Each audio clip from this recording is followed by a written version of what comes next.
Hello students, welcome back to the great commerce channel. તમે બધાએ સુરત સિટીનું નામ તો સાંભળ્યું હશે ને? તો સુરત સિટીની એક વાત શેર કરું કે સુરત સિટીમાં એક કાપડની કંપની છે જેનું નામ છે અંબિકા ગાર્મેન્ટ્સ, અને એ કંપનીમાં 50 કામદારો કાર્ય કરે છે. હવે એ કંપનીના એક મેનેજર છે જેનું નામ છે ભાવેશભાઈ. તો આ જે ભાવેશભાઈ છે એ બહુ સારી રીતે કંપનીને મેનેજ કરે છે, બરાબર.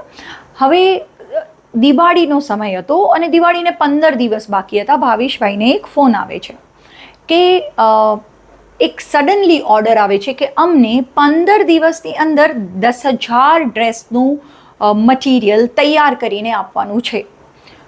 તો ચલો જોઈએ કે ભાવેશભાઈ આ જે ટાસ્ક છે એને કઈ રીતે મેનેજ કરશે.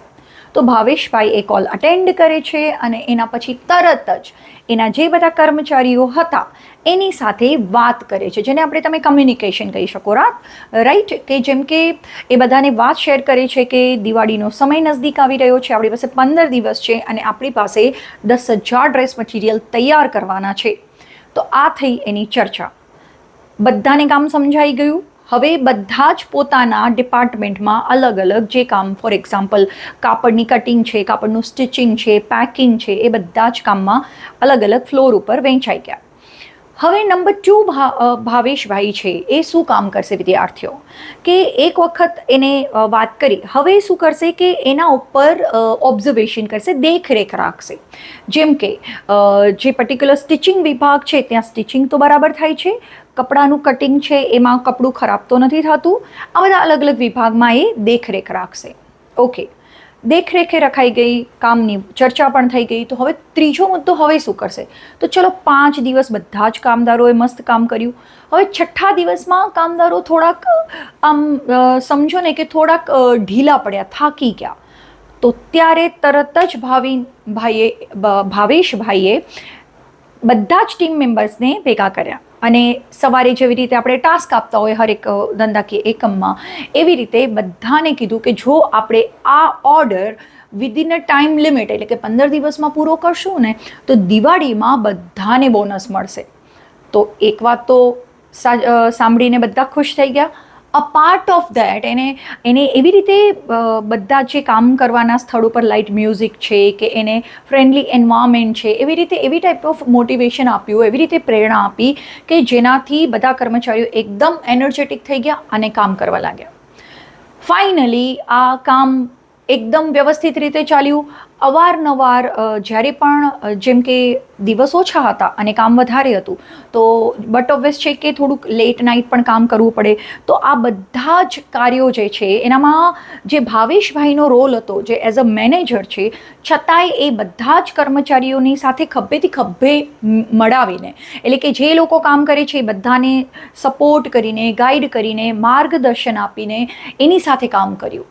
એટલે કે બધાને એવું લાગે, રાઈટ, કર્મચારીઓને, કે આપણે પણ કામ કરીએ છીએ અને આપણા મેનેજર પણ આપણી સાથે જ કામ કરે છે, તો એને પણ કામ કરવાનો ઉત્સાહ વધી જાય. તો આ હતી વાત. તો સિમ્પલ આખી સ્ટોરીને અને ફાઇનલી એ લોકોએ ટાઈમ લિમિટમાં બહુ સારું કામ કર્યું, ટાર્ગેટ અચીવ કર્યો, and this was the story. તો તમને એવું લાગશે કે લીના મેમ આ સ્ટોરી અમારી સાથે શા માટે શેર કરી? તો જે ભાવેશભાઈએ રોલ પ્લે કર્યો છે આનામાં, જે રીતે પોતાનું કામ હેન્ડલ કર્યું છે, એ જ રોલ, એ જ શબ્દો અને એ જ બધી પોઈન્ટ સાથે આપણે હવે શીખવા જઈ રહ્યા છીએ ચેપ્ટર નંબર 6, જેનું નામ છે દોરવણી. અને આપણે બધા જ જાણીએ છીએ વિદ્યાર્થીઓ કે દોરવણી, જેને ઇંગ્લિશમાં તમે કહેશો ડાયરેક્ટિંગ, બરાબર. એટલે કે એક ડાયરેક્શન હોય અને ડાયરેક્ટિંગ, જેને માર્ગદર્શન આપવું. તો આ જે છે સંચાલનના 5 કાર્યો આપણે શીખ્યા. તમે મારી પાસેથી અગાઉ વિડીયોમાં કર્મચારી વ્યવસ્થા શીખી, જેની મેં પીપીટી તમારી સાથે શેર કરી. અને અગેઇન હું તમારી સાથે આ ચેપ્ટર જ્યારે પૂરો થશે ત્યારે I will share the PPT with you. સંચાલનના 5 કાર્યો આપણે બધાને ખબર છે: આયોજન વ્યવસ્થાતંત્ર, કર્મચારી વ્યવસ્થાતંત્ર અને કર્મચારી વ્યવસ્થાતંત્ર. તમને ખ્યાલ છે, મેં આપણે એક ચર્ચા કરી હતી કે જેવા તમે ધંધાકીય એકમમાં જાઓ છો ઇન્ટરવ્યૂ માટે, તમે સિલેક્ટ થઈ ગયા, તો હવે એક સિલેક્ટ થઈ ગયેલા કર્મચારી હવે ધંધામાં કાર્ય કઈ રીતે કરશે અને કરશે ત્યારે એને એ કાર્ય ઉપર દેખરેખ છે, એને પ્રેરણા આપવી, આ બધું કાર્ય કઈ રીતે થશે એ બધા જ કાર્યોની જવાબદારી આપણી ડાયરેક્ટિંગ એટલે દોરવણીમાં આવે છે. તો ચલો, તમે કહેશો કે લીના મેમ પહેલાં તો આપણે જે બોર્ડના ધોરણ 12ના વિદ્યાર્થીઓ છીએ તો બોર્ડની પરીક્ષામાં આ જે પર્ટિક્યુલર ચેપ્ટર છે દેટ ઇઝ ચેપ્ટર 6 અને એક આપણો 1 થી 7 ચેપ્ટર મેં તમને અગાઉ બી કહેલું હતું કે બહુ ઇમ્પોર્ટન્ટ છે. પહેલો ચેપ્ટર અને છઠ્ઠો ચેપ્ટરમાં કુલ તમને વિદ્યાર્થીઓ 15 ગુણનું, આ એક એવા ચેપ્ટર છે જેમાં સૌથી વધારે ગુણ આમાંથી પૂછાય છે, એટલે કુલ 15 ગુણનું ડાયરેક્ટિંગમાંથી પૂછાશે. હવે વાત કરીએ કે કેટલા વિભાગમાંથી, તો એ એટલે કે વૈકલ્પિક ક્વેશ્ચન્સ છે જેમાંથી 2 ક્વેશ્ચન પૂછાશે. વિભાગ બી એટલે 1-2 વાક્યના ક્વેશ્ચન છે જેમાંથી એક જ પ્રશ્ન પૂછાશે. વાત કરીએ વિભાગ સીની તો એક પ્રશ્ન અને એનો 2 ગુણ એટલે 2 ગુણ. હવે ખાસ ધ્યાન દેજો વિદ્યાર્થીઓ, આપણા માટે વિભાગ ઈ એટલે કે સવિસ્તાર પ્રશ્નોના જવાબ લખો તો એ ક્વેશ્ચન આ 5 ગુણનો પૂછાતો હોય છે અને આ પર્ટિક્યુલર દોરવણીમાંથી 2 પ્રશ્ન પૂછાશે. એનો મતલબ વિભાગ જે ડી છે એમાંથી તમને કાંઈ પૂછાશે નહીં અને વિભાગ ઈ જે છે એમાંથી તમને 5 ગુણનો 2 પ્રશ્ન એટલે કે 5 દુ 10 એટલે કુલ તમે જોઈ લો વિદ્યાર્થીઓ, 10 ને 5 15 એટલે કુલ 15 ગુણનું તમને આ પાઠમાંથી પૂછાશે. અને કયા પ્રશ્નો ઇમ્પોર્ટન્ટ છે, કયા પ્રશ્નો વારંવાર પૂછાય છે, કયા પ્રશ્નો પર્ટિક્યુલર વિભાગમાં પૂછાય છે, એ ચર્ચા સાથે અને આપણી સ્ટોરી ભૂલતા નહીં. આપણી વાણિજ્ય વ્યવસ્થા એકદમ સરળ વિષય છે જે આપણે પ્રેક્ટિકલ લાઈફમાં કરીએ છીએ ને એવા શબ્દો, એવા સિમ્પલ મુદ્દાઓ સાથે હવે આ પાઠ આપણે જોવા જઈ રહ્યા છીએ. કારણ કે આ પાઠ 15 ગુણ ધરાવે છે એટલે આપણે જોઈએ કે હવે આ પાઠમાંથી આપણે કેટલા કુલ મુદ્દાઓ શીખવાના છે જે મેં ચર્ચા કરી કે આ પાઠમાંથી. હવે તમે અહીંયા જોઈ શકો છો કે મેં અહીંયા લખેલું છે કે હાફ વે ઓવર. તો ધોરણ 11માં આપણે 11 ચેપ્ટર શીખ્યા, ધોરણ 12માં આપણે 12 ચેપ્ટર શીખવાના છીએ. તો ચેપ્ટર 6 આપણે શીખી રહ્યા છીએ જેના હું ફરીથી એક વખત કહી દઉં કે 15 ગુણ જે છે એ આ પાઠમાંથી છે. તો ચલો જોઈએ કે આ પાઠમાંથી કેટલા મુદ્દાઓ શીખવાના છે. 10 ગુણ છે એ વૈકલ્પિક વગર છે એટલે કે જનરલ વિકલ્પ વગર, અને જનરલ વિકલ્પ સાથે તમારો આ જે પાઠ છે એમાંથી 15 ગુણનો પૂછાશે. તો પહેલાં તો આ જે પાઠ છઠ્ઠો પાઠ છે અને 6 મુદ્દા, આ પાઠ આખામાંથી 6 મુદ્દા કુલ તમને શીખવાના છે. તો સૌપ્રથમ તો જે પાઠ હોય છે એનો અર્થ અને લાક્ષણિકતાઓ તો હોય જ, એટલે કે દોરવણી ડાયરેક્ટિંગનો અર્થ, મહત્વ અને એની આપણે આની અંદર લાક્ષણિકતાઓ શીખશું. લાક્ષણિકતાઓ હવે વિદ્યાર્થીઓ આપણે હંમેશા બોર્ડમાં માળખા અનુસાર તૈયારી કરવી જોઈએ. તો માળખા અનુસાર મેં તમને અગાઉ કહી દીધું હતું કે વિભાગ ડીમાંથી પ્રશ્ન પૂછાશે નહીં. તો મોસ્ટ પ્રોબ્લી જે એવા ક્વેશ્ચન જે વિભાગ ડીમાં છે એને એવી રીતે આપણે અટેન્ડ કરશું અને જે નથી પૂછાવાના તો એના ઉપર એવી રીતે ધ્યાન આપશું કે જે આને આપણે ખ્યાલ હોય, બરાબર, અને મોર ઓવર ફોકસ આપણો રહેશે જે માળખા અનુસાર પૂછાય છે એના ઉપર, બરાબર. હવે એના પછી જે મેઇન આખા પાઠનો સાર, આ એક જ શબ્દ, અને હું અવારનવાર વિડીયોમાં કહેતી રહીશ કે આ જે પાઠ છે એમાંથી દોરવણીના તત્વો વિભાગ સીમાં 2 ગુણમાં આ પ્રશ્ન પૂછાય છે. અને દોરવણીના તત્વો એટલે કયા, તો જે ભાવેશભાઈએ કંપનીમાં કામ કર્યું હતું એ જ 4 મુદ્દાથી આ આખો પાઠ બનેલો છે. તો આર યુ રેડી? સાંભળવા માટે તૈયાર છો? અને એ આપણો તમારો જે વિડીયો જોવે છે, જે શીખે છે મારી પાસે અને મારો, એટલે આપણા એક કોડવર્ડ તરીકે આપણે દોરવણીના તત્વોને યાદ રાખશું. જે કોડવર્ડ છે SMLC, બરાબર. કોડવર્ડ તો ન કહી શકું પણ આપણો એક style, the way of remembering the question કે SMLC એટલે કે પહેલાં જે કાર્ય છે એણે જે કાર્ય કરી રહ્યા છે એટલે કે નિરીક્ષણ, બરાબર, એને કહેવાય ઓબ્ઝર્વેશન, એટલે સુપરવિઝન એને કહેવાય નિરીક્ષણ. તો નિરીક્ષકના આપણે જે કાર્યો છે, પહેલાં તો નિરીક્ષણનો અર્થ અને એ આપણે બધું શીખશું. સુપરવિઝન જેને કહેવાય, તો એ આપણે આ પોઈન્ટ અહીંયા શીખવાનો છે. S stand four supervision, M stand four motivation, એટલે કે મોટિવેશન એટલે કે પ્રેરણા, મોટિવેશન કહેવાય. અને એનો અર્થ અને લક્ષણો જે જોશું, અને માસ્લોની જરૂરિયાતનો અગ્રતાક્રમનો જે સિદ્ધાંત છે, જે પરીક્ષકનો વેરી મચ ફેવરેટ ક્વેશ્ચન છે અને આ વર્ષે પણ પૂછાઈ શકે એવી શક્યતા સાથે વેરી વેરી ઇમ્પોર્ટન્ટ ક્વેશ્ચન્સ અને one of my favourite question that is માસ્લોની જરૂરિયાતનો અગ્રતાક્રમનો સિદ્ધાંત કે કઈ જરૂરિયાત આપણી પ્રથમ પૂરી થવી જોઈએ અને એ સિદ્ધાંતો કયા છે. એના પછી જે છે એની અંદરનો જ સબ ટોપિક છે કે પ્રોત્સાહનમાં આપણે નાણાકીય અને બિન નાણાકીય, બરાબર. એટલે એસ એટલે સુપરવિઝન, એમ એટલે મોટિવેશન, એલ એટલે કે લીડરશિપ. લીડરશિપ એટલે કે આપણે બધા જ જાણીએ છીએ કે એક લીડરશિપમાં શું આવશે, અર્થ, લક્ષણો અને સારા નેતાના ગુણો. આ ટોપિક્સ તમને શીખવાના રહેશે. અને માહિતી સંચાર જેને કહેવાશે કમ્યુનિકેશન, બરાબર. કમ્યુનિકેશન મતલબ કે જે તમારા ધંધામાં પ્રોપર કમ્યુનિકેશન થાય તો ધંધામાં કયા એમાં આપણે સબટાઇટલ તમે જોઈ શકો છો, ઘણા બધા મુદ્દા છે, એનો અર્થ છે, લક્ષણો છે, વૈદિક અને અવૈદિક તફાવત છે, વૈદિક માહિતી સંચાર અને અવૈદિક માહિતી સંચાર. આ શબ્દથી તમે પરિચિત છો. ચેપ્ટર નંબર 4માં જે માળખા આપણે શીખ્યા હતા, વૈદિક માળખું, અવૈદિક માળખું, એવી જ રીતે અહીંયા વૈદિક માહિતી સંચાર અને અવૈદિક માહિતી સંચાર છે. હવે તમે માહિતી સંચાર અસરકારક કઈ રીતે બનાવી શકો, એમાં અવરોધો આવે છે તો એ અવરોધો દૂર કઈ રીતે કરી શકો, એ બધા જ ટોપિક તમે કમ્યુનિકેશનમાં શીખવાના છે. પણ આ મેઇન જે આખો પાઠ છે દોરવણી, એટલે કે આપણે આખા જે પોઈન્ટ શીખવાના છે દેટ ઇઝ ડિપેન્ડ્સ. પહેલાં તો આપણે અર્થ અને લક્ષણો શીખશું, બરાબર. અને SMLC આવી રીતે એક શોર્ટ ફોર્મમાં યાદ રાખી અને એના ડિટેલ પોઈન્ટ આપણે આગળ શીખશું. તો ચલો ગેટ રેડી વિથ મી, આપણે સ્ટાર્ટ કરીએ છીએ જર્ની.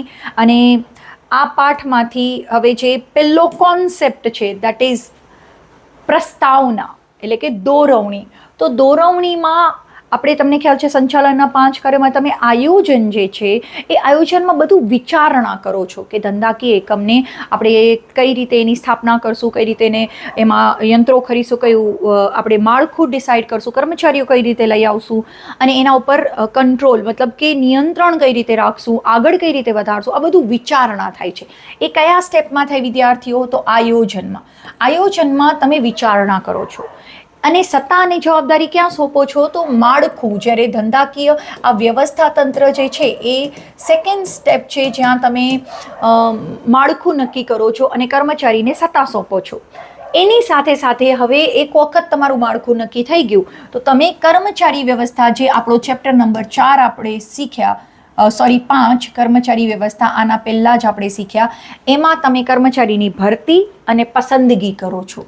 અને સંચાલનનું એના દોરવણી પછીનું કાર્ય છે અંકુશ, એ પણ. આ બધા કાર્યો બરાબર થઈ ગયા. હવે સાંભળજો વિદ્યાર્થીઓ, આપણા ટોપિકમાં આપણા હીરોની, આપણા મેઇન પર્સનની એન્ટ્રી થાય છે દેટ ઇઝ દોરવણી, ડાયરેક્ટિંગ.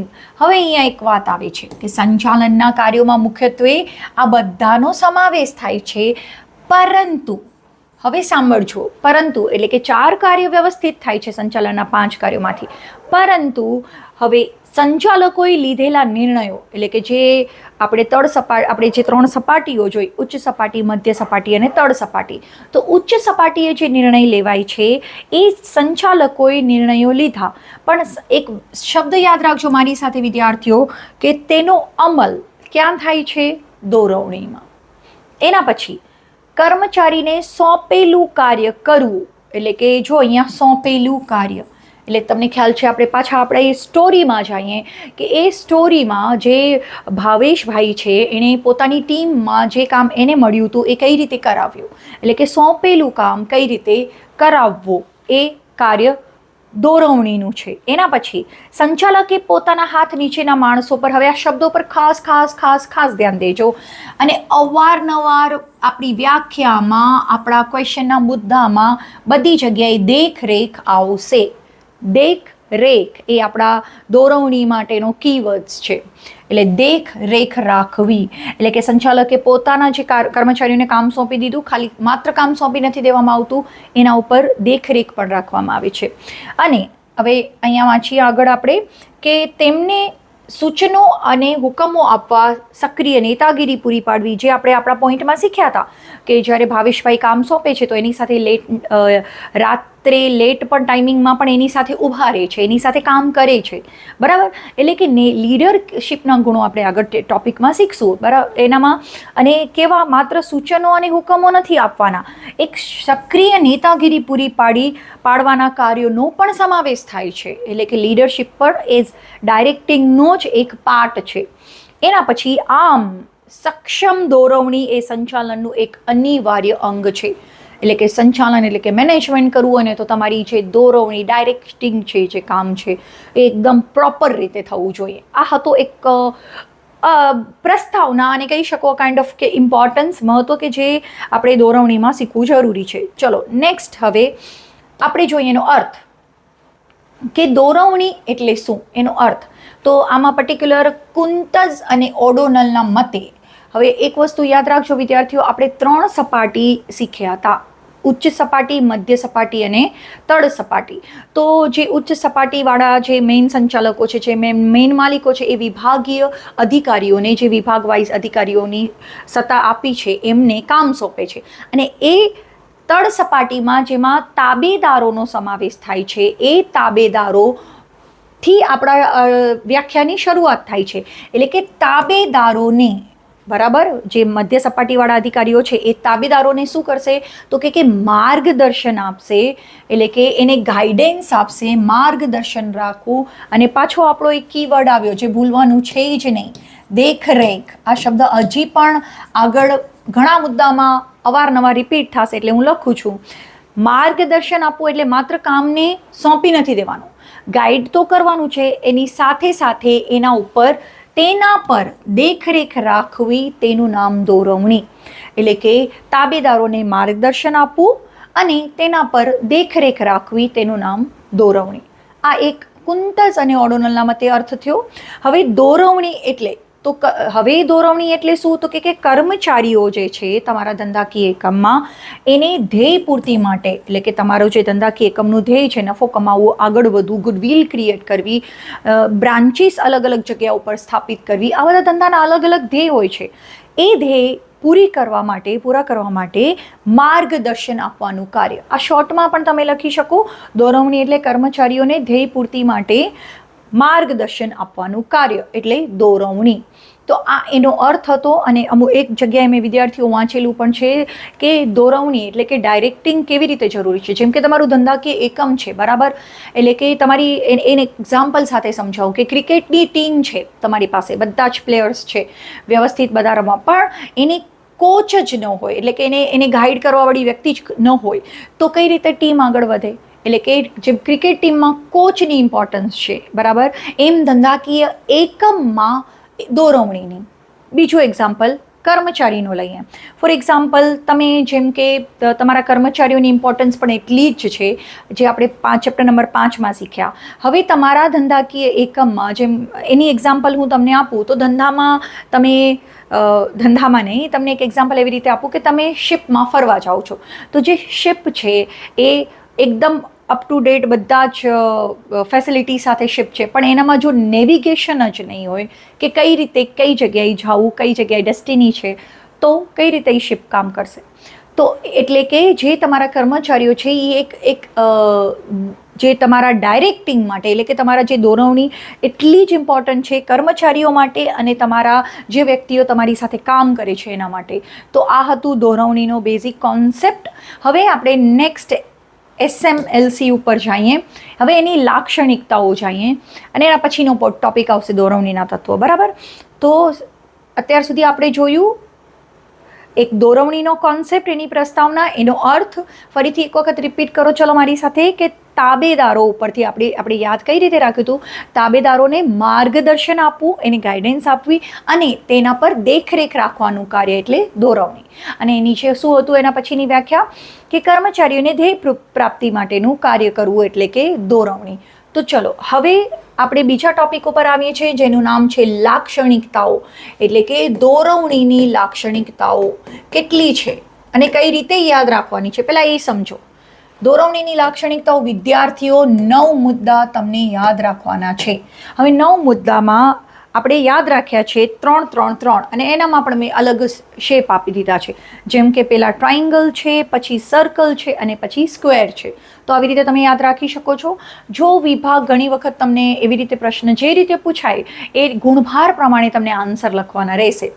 તો લાક્ષણિકતાઓમાં પહેલાં જે છે શરૂઆત કરીએ. આપણે બધાને ખ્યાલ છે કે સંચાલનના 5 મેઇન કાર્યો, પણ તમને હજી પણ જણાવી દો વિદ્યાર્થીઓ, તમારા ચેપ્ટર નંબર 1 સંચાલનનું મહત્વ અને કાર્યક્ષેત્ર તમે શીખ્યા ને, એનામાં અલગ અલગ સંચાલન શાસ્ત્રીના મતે સંચાલનના કાર્યો આપેલા છે.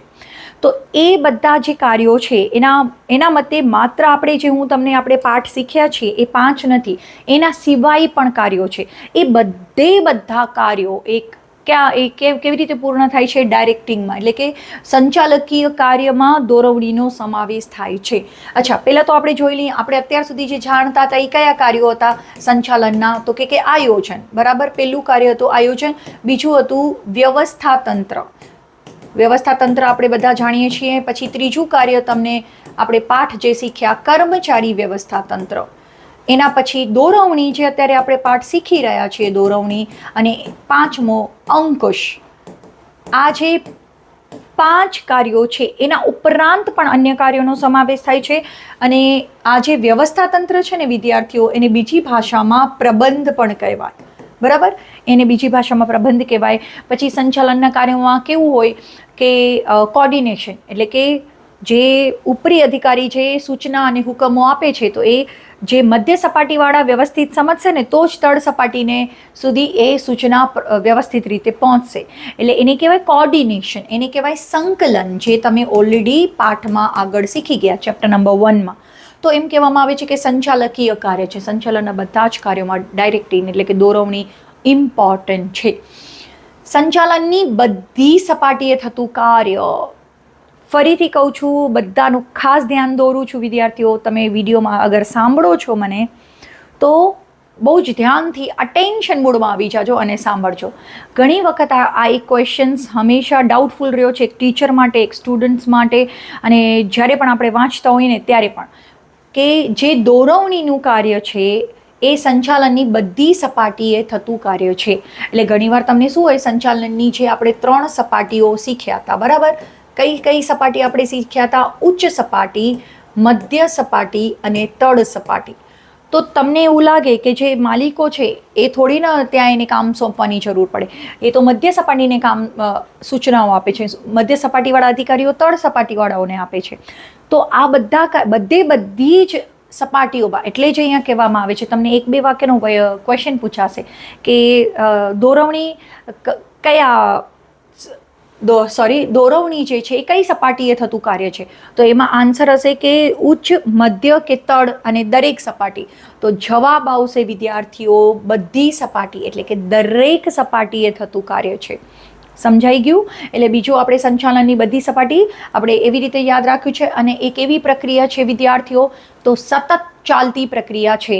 એટલે દોરવણી એક વખત જ્યારે તમે કર્મચારીઓને રિક્રુટ કરી દો છો, એના પછી એને સતત જ્યાં સુધી એ કર્મચારી તમારી સાથે ધંધામાં છે અને ધંધાને આગળ વધારવા માટે દરેક ક્ષેત્રમાં દોરવણી, એટલે કે કાર્ય કરવું, દેખરેખ રાખવી, કમ્યુનિકેશન કરવું, પ્રેરણા આપવી, આ બધા જ મુદ્દાઓનો સમાવેશ થાય છે. એટલે કે એવી કેવી પ્રક્રિયા છે? સતત ચાલતી પ્રક્રિયા છે. તો આપણે આ 3 જે છે મુદ્દા એ કઈ રીતે યાદ રાખ્યા? તો સ ઉપરથી યાદ રાખ્યા. બરાબર, એટલે કે પહેલા 3 મુદ્દા આપણે સ ઉપરથી યાદ રાખ્યા. ચલો આવી જઈએ આપણે બાજુમાં, જે સર્કલ છે. તો જે કોઈ પણ ધંધાકીય એકમ કામ કરે છે, બરાબર, તો એ ધંધાકીય એકમનો અમુક ગોલ હોય છે, હેતુ હોય છે. નફો કમાવવો, ધંધામાં સમાજમાં નામ કમાવવું, સમાજમાં પણ સેવા આપવી. તો આ બધા જે હેતુલક્ષી પ્રક્રિયા છે. એટલે દોરવણી કેવી છે? તો એમ કહેવાય છે કે હેતુલક્ષી પ્રવૃત્તિ છે.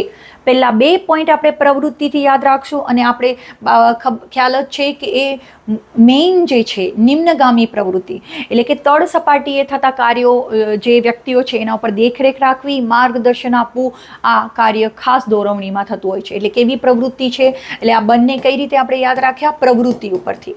બરાબર, ફરીથી કહું છું, આપણે પહેલાં 3 મુદ્દા સથી યાદ રાખ્યા, પછી 2 મુદ્દા પ્રવૃત્તિથી. હવે એના પછીનો મુદ્દો છે કે એ વિશાળ કાર્યક્ષેત્ર છે. એટલે કે દોરવણીમાં સંચાલનના બધા જ કાર્યો છે અને વિદ્યાર્થીઓ એકબીજા સાથે કનેક્ટેડ છે, જોડાયેલા છે. એટલે કે એ જે એક કાર્ય પૂર્ણ થાય પછી બીજું કાર્ય શરૂ થાય, એટલે એનું કાર્યક્ષેત્ર કેવું છે? વિશાળ છે. જ્યાં સુધી ધંધો ચાલુ રહે ત્યાં સુધી ડાયરેક્ટિંગ એટલે દોરવણીનું કાર્ય ચાલુ રહેતું હોય છે, એટલે વિશાળ કાર્યક્ષેત્ર. હવે આ સર્કલ પૂરું થાય છે, આ સાઈડ આપણે આવી જઈએ છીએ. પાઠના જ મુદ્દામાંથી આગળ તમે મુદ્દા ડિટેલમાં શીખશો એવા જ પ્રશ્નો મુદ્દાઓ અહીંયા છે. 7મું, કાર્યો પર દેખરેખ. અગેન આવી ગયો આપણો કીવર્ડ દેખરેખ.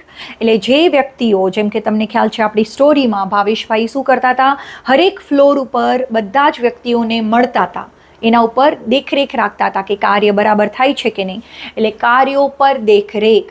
પછી માહિતી સંચાર એટલે કે કમ્યુનિકેશન. તમે કઈ રીતે એને કમ્યુનિકેશનથી વ્યક્તિને તમે ગાઈડન્સ આપશો કે કમ્યુનિકેશન દ્વારા, રાઈટ?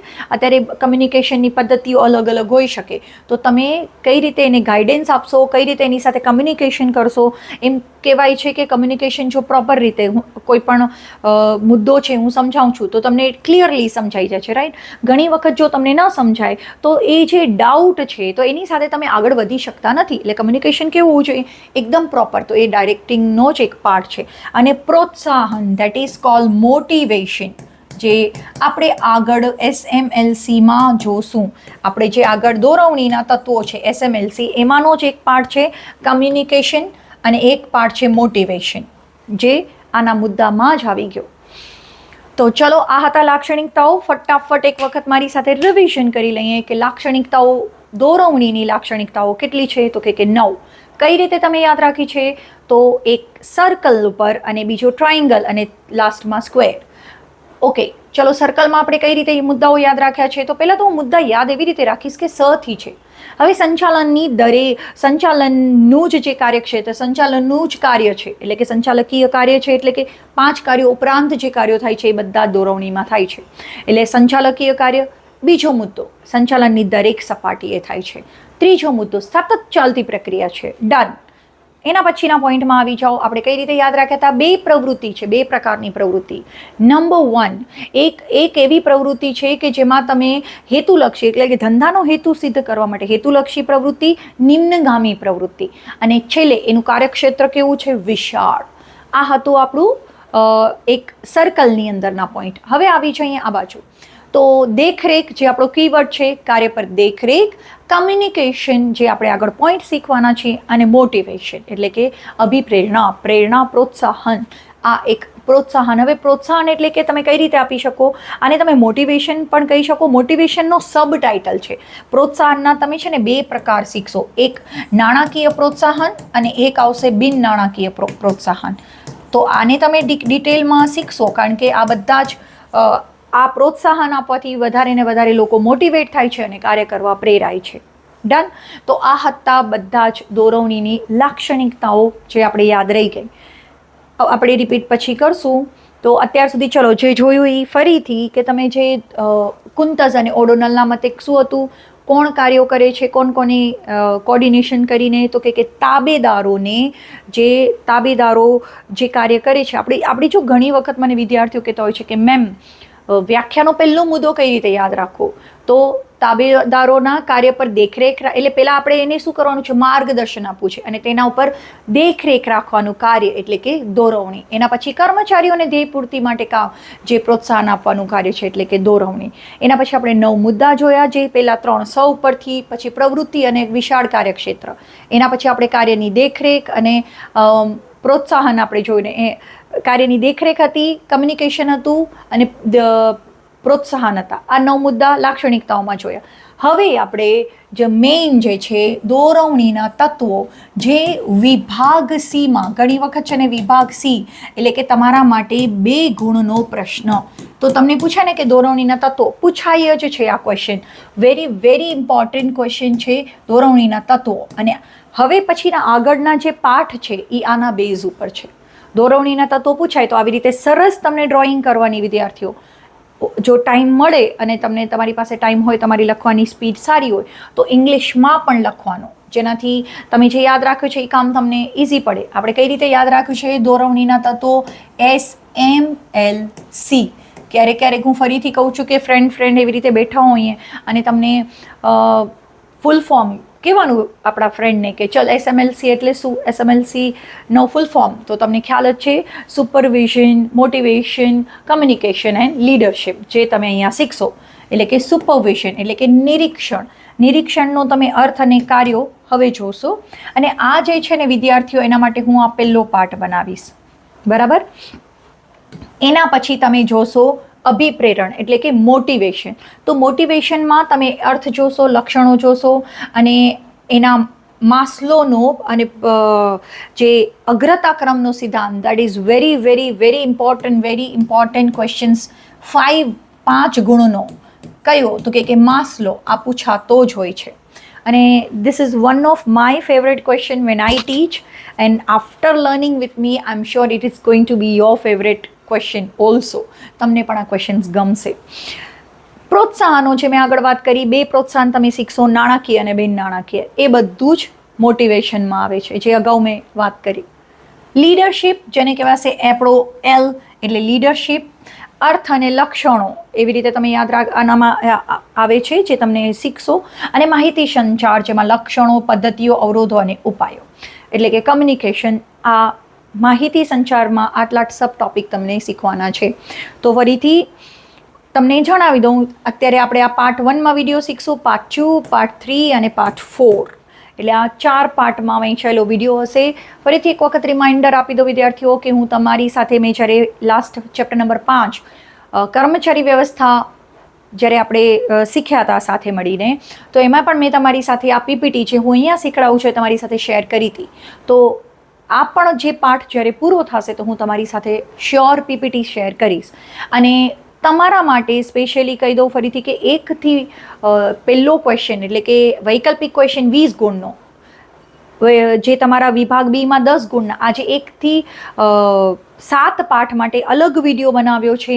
જોજો તમે, જેનાથી તમને 30 ગુણ મેળવવા એકદમ સરળ થઈ જાય, બરાબર. ચલો આવી જાય આપણે દોરવણીના તત્વોમાં. હવે આપણે જોવાનું બાકી છે માત્ર નિરીક્ષણ એટલે કે સુપરવાઇઝર, જે છે સુપરવિઝન. નિરીક્ષણનો અર્થ અને એના કાર્યો.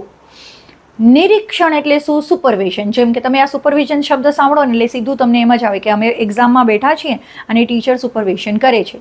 તો જ્યારે ટીચર સુપરવિઝન કરે છે ત્યારે કયા કાર્યો કરતા હોય છે કે તમને પેપર આપવા, તમને સમય અનુસાર જ્યારે સપ્લી જોઈએ ત્યારે સપ્લી આપવી, પેપર કલેક્ટ કરવા, આન્સર શીટ કલેક્ટ કરવી, એને વ્યવસ્થિત ગોઠવણી, અને તમારી તે દરમિયાન તમને જે કાંઈ પણ પ્રોબ્લેમ્સ હોય તો તમારો એ પ્રોબ્લેમ્સનો સોલ્વ કરવું. જો કે પ્રોબ્લેમ્સ તો સોલ્વ ટીચર્સ કરતા હોતા નથી, જસ્ટ કિડિંગ.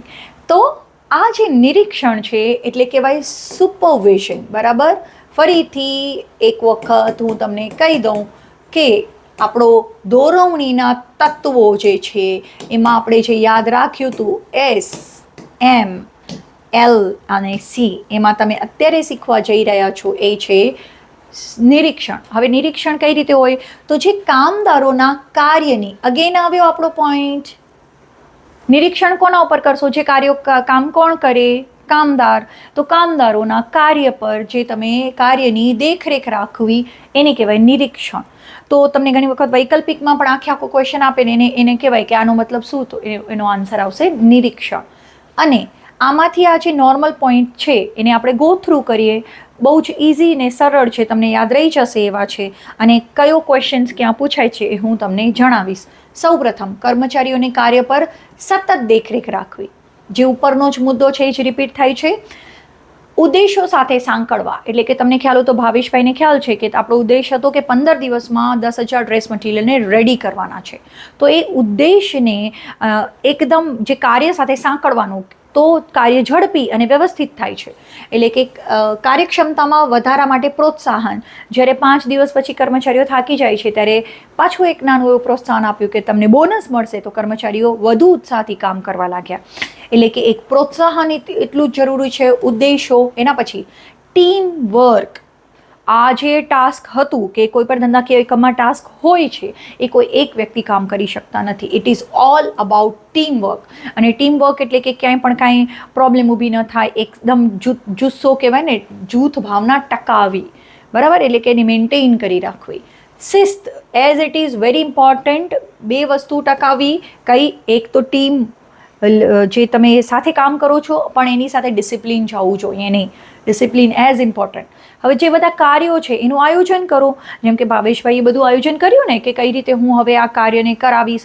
જો મને 10,000 ડ્રેસ મટીરિયલ છે અને મને 15 દિવસ છે, તો હવે આ 15 દિવસમાં મને આટલું મટીરિયલનું આટલું કામ તો અહીંયા થઈ જ જવું જોઈએ એક દિવસમાં, બરાબર. એટલે એ બધા કાર્યનું આયોજન કોણ કરે છે? નિરીક્ષણમાં થાય છે. સમયસર પૂર્ણ કરવો. 15 દિવસની અંદર ટાર્ગેટમાં પૂરું કર્યું હતું. માહિતી સંચાર ઝડપી. જે કમ્યુનિકેશન છે એકદમ, કોઈને કાંઈ પણ પ્રોબ્લેમ છે તો એનો પ્રોબ્લેમનું સોલ્યુશન ત્યાં અને ત્યાં જ થઈ જાય છે, જેનાથી કાર્ય સરળ બને છે. માહિતી સંચાર ઝડપી બન્યો. નવી ટેકનોલોજી, કોઈ પણ નવી ટેકનોલોજીનો ઉપયોગ કઈ રીતે કરવો એ પણ નિરીક્ષણના કાર્યની અંદર આવે છે. નિરીક્ષક, હવે સાંભળજો વિદ્યાર્થીઓ, જ્યારે તમે કોઈને ઉપર દેખરેખ રાખો છો તો એનો મતલબ એવો નથી કે તમે એના ઉપર અંકુશ રાખો છો. એને કેળવણી પૂરી પાડે છે, એટલે કે એને માર્ગદર્શન આપે છે, એટલે જ કહેવાનું છે. ખાસ ધ્યાન દેજો વિદ્યાર્થીઓ, this is very very very important point, very important point, કે નિરીક્ષક. અને તમને વિભાગ બીમાં એક ગુણના પ્રશ્નમાં પૂછાય છે. કોણ? તો કે નિરીક્ષક જે છે એ કેવા હોવા જોઈએ? એટલે કે જે કાર્ય તમે કરાવો છો વ્યક્તિ પાસેથી, તો એ એક તમારા ફ્રેન્ડ, એટલે કે એક મિત્ર જેવા હોવા જોઈએ. એક ફિલોસોફર, એટલે કે જ્યાં તમે કામ કરવા માટે અટકો છો ત્યાં તમને ગાઈડ કરે અને તમને આગળ એ કામ કરવા માટે પ્રોત્સાહિત કરે. અને ટીચરને પણ એમ કહેવામાં આવે છે કે ટીચર પણ એક વિદ્યાર્થીના ફ્રેન્ડ, ફિલોસોફર અને ગાઈડ છે. એવી જ રીતે નિરીક્ષક તમને પૂછાય છે. જેટલા મુદ્દા, હું ઘણી વખત ક્લાસરૂમમાં કહેતી હોઉં છું વિદ્યાર્થીઓ, કે જેટલા તમે મને ક્લાસરૂમમાં, એટલે કે આપણા આ ક્લાસરૂમમાં તમે ધ્યાનથી સાંભળશો ને અને પછી તમે જાઓ અને તમે વૈકલ્પિક અને એક બે વાક્ય ચેક કરો, કોઈ એવો મુદ્દો ને પ્રશ્ન નહીં હોય જેમાં તમને ડાઉટ હશે ને તમને ના આવડતું હોય કે તમે ન સાંભળ્યું હોય.